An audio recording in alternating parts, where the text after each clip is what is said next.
Hey, what's up everybody? cmdrradix here bringing you another video. History gets a bad rep. When you think of school, when you think of the boring subjects in school, I think a lot of us, maybe not the people on this channel, but I think a lot of people would probably rank history up there as sort of the top, the archetypal boring subject. It's filled with names and dates and events that the students and, we who have grown up beyond our student phase can't ever really seem to actually quite remember.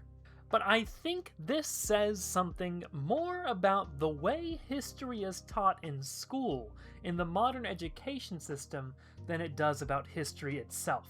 And also it speaks to the unfortunate reality that very often school is where someone is introduced to history, and it's such a terrible first impression that they never want to touch it again. But ladies and gentlemen, I want to make the case in this video that history in its essence is vitalist. It's filled with energy. It is quite literally the opposite of what boring is.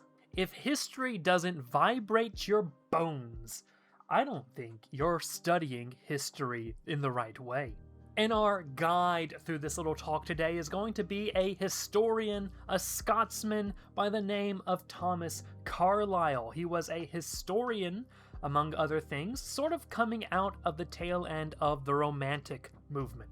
And he understood history as being vitalist, being energetic, of being the opposite of how history is taught in school. He understood this vitalist, romantic aspect to history that cannot be removed from the study of things in the past without ripping out the whole essence of history altogether. History, to Carlyle, is fundamental to human nature.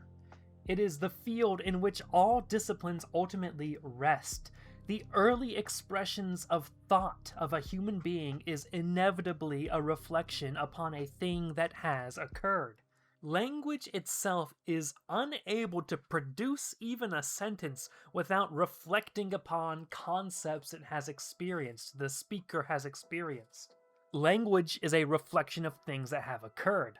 All areas of knowledge are ultimately just recorded experience and a product of history. The point is, for Carlyle, every single person on Earth that has ever lived and ever will live is a historian. It comes with being a human being, and we have a talent for history that, unfortunately, as we grow older and go through this sad excuse of what they call history in the education system and in modern academia, we start to lose our taste for history. We start to move away of it, as you should. This channel, we talk about history. I will never tell you we should be studying history the way and through the lens of how they would talk about history in a secular public school with the most modern pedagogy. The problem is that we have forgotten how to do history. For Carlyle, the source of the problems in the study of history today can be seen as stemming from the Enlightenment.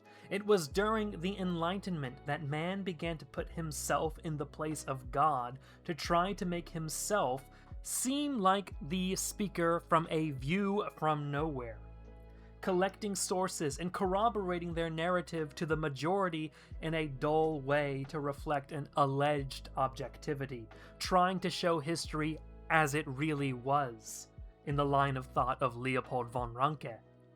As such, history in the modern day has become austere, rigid, cold, really uninspiring.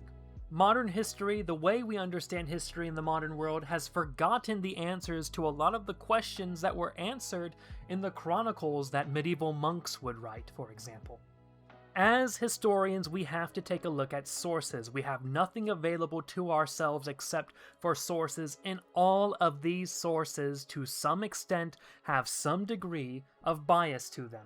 Even if we try to corroborate our narrative to the majority of the sources, it's not impossible that the majority opinion could be wrong.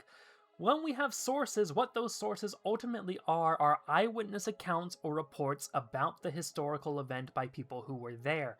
Normal people who were there, and all their flaws, all their biases, all their passions, all the way they think that has been shaped by the world they live in already. Very rarely in a historical event is an infallible prophet in the crowd watching the event and writing it. Not never, though. Sometimes the most weightiest, the most important of causes in history, when you think of history as a line of cause and effect, what you realize is there's a lot of causes and effects that are sometimes not so obvious to us. The causes and effects we talk about are those we highlight based on our own choices, ultimately. You can't really show cause and effect as it really was. Sometimes the most important causes are invisible to us. For example, the providence of God.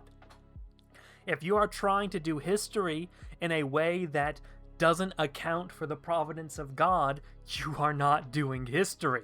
Neither are you even if you are trying to, you are not showing history as it was. By what criteria do we determine an event worthy of study over any other event that was happening on the same exact date in the same exact time on the same planet? What Carlyle recognizes in his philosophy of history is that it is impossible to present the past as it was. That's part of the reason why it's the past. John Lewis Gaddis says, in some ways the historian is in a better position than someone with a time machine. A historian is able to look at a bunch of different sources. If you take the time machine to the event, you're only going to have one perspective. That is your perspective, okay? But we also have to remember, when a historian is using sources to create a narrative of historical event, they have to pick and choose their sources, and those sources themselves are just one perspective of a larger event. We cannot recreate the event as it actually happened any more than we can recreate reality itself. You know what it's called, though?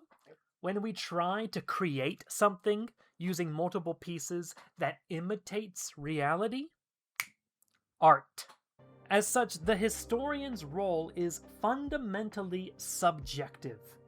History is not a science like the Enlightenment would try to have you believe, when the Enlightenment wanted to make everything what they thought was objective, when they wanted to make everything a science. In their sort of worldview that something is only actually valuable if it's a science and not an art, and the art becomes this sort of wishy-washy emotional thing that the Enlightenment doesn't really want to touch that much.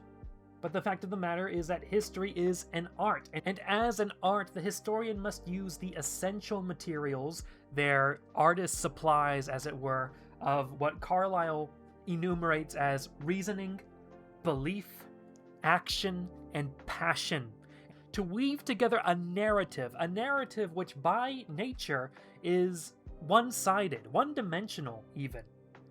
The moment it stops being that, it stops being a narrative, and you stop actually saying something about the past. The narrative travels forward to successive points in a linear way that may not actually have been so obvious to the people who lived at that time and experienced those events.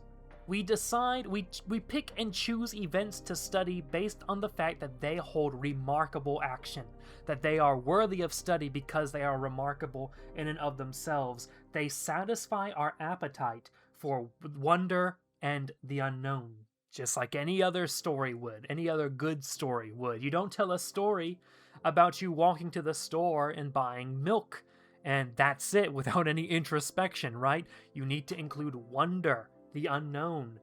The historian is not a doctor, he's not a scientist. Carlyle uses the term that he is a minstrel and a storyteller. That is what the historian is first and foremost.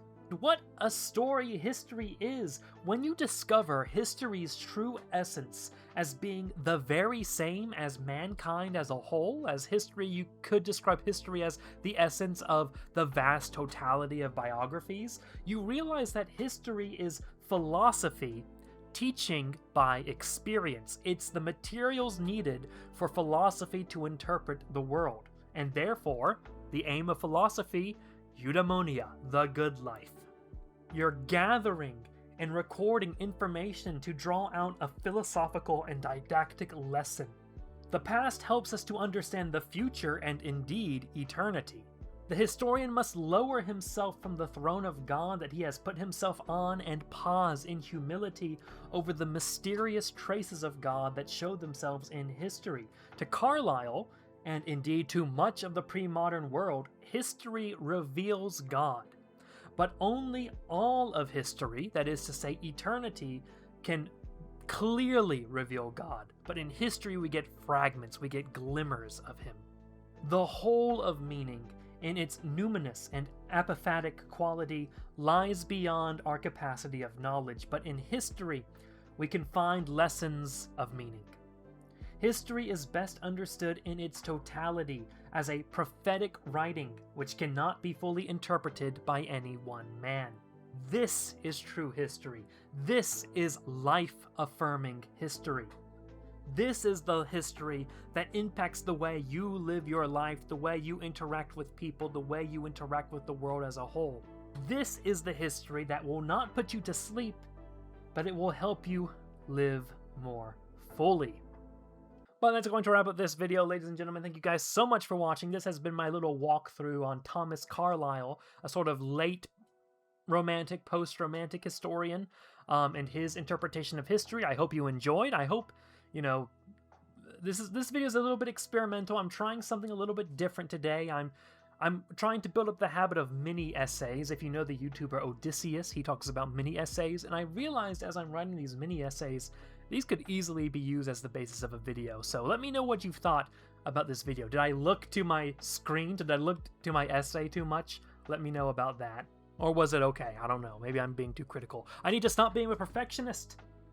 In the comments, say, Radix, stop being a perfectionist. Anyway, thank you guys so much for watching. Subscribe to the channel if you have not yet. Follow me on social media. All the links are in the description, and have a great day, ladies and gentlemen.